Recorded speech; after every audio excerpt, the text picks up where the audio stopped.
My weirderest school. 6. Mrs. Bacon is faking. Chapter 1. Ridiculous. My name is AJ, and I know what you are thinking. You are thinking that ridiculous isn't a word. Well, that's where you are wrong. Ridiculous is something that's ridiculous and makes you look like a dork.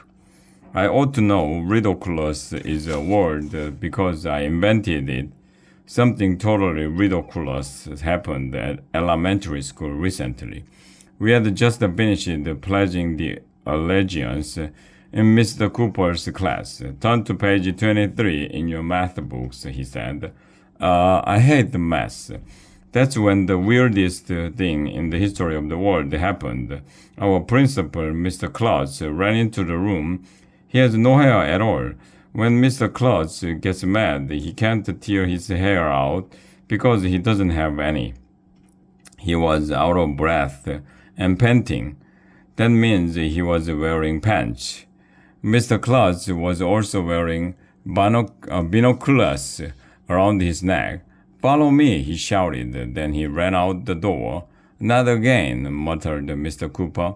We all ran after Mr. Klotz. "Maybe it's a fire drill," said Andrea, this annoying girl with the curly brown hair. "Maybe it's a lockdown," said Michael, who never ties his shoes. "Maybe the aliens have landed," said Ryan, who will eat anything, even stuff that isn't food. "It must be important if we have to evacuate," said Alexia, the girl who rides a skateboard all the time. "Evacuate?" I said. "I just went to the bathroom." "Evacuate means to leave, dumbhead," Andrea told me. I was going to say something mean to Andrea, but I couldn't think of anything. I didn't really care why we had to leave the building as long as we are getting out of math. Mr. Klotz led us to the playground. "Look," he shouted, pointing at the monkey bars. "And you'll never believe what we saw out there. A goose. There were 2 of them, actually. 2 gooses. Geese. For more than 1 goose, you're supposed to say geese. Nobody knows why. A female goose is called a goose, but a male goose is called a gander, which makes no sense at all. I know stuff like that because I'm in the gifted and talented program. So we took a gander at the geese. "They're Canadian geese," said Mr. Klotz, peering through his binoculars. "How do you know?"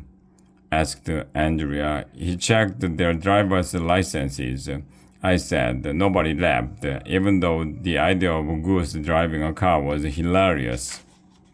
"A Canadian goose has a black head and a white mark on its chin," explained Mr. Klotz.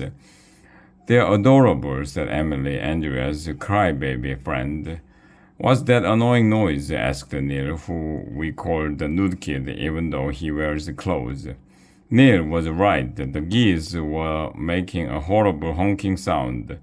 "That's their mating call," said Mr. Klotz. "When geese mate, they're saying they'll stay together for the rest of their lives."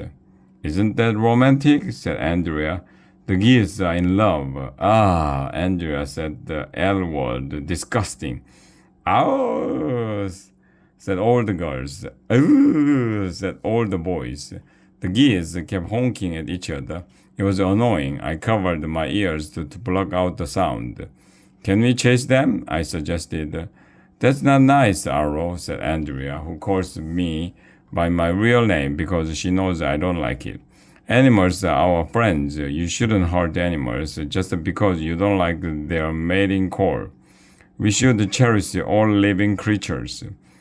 "Why can't a truck full of geese fall on Andrea's head? She's ridiculous. Asterisk. What's the difference between a piano and a fish? You can't tune a fish."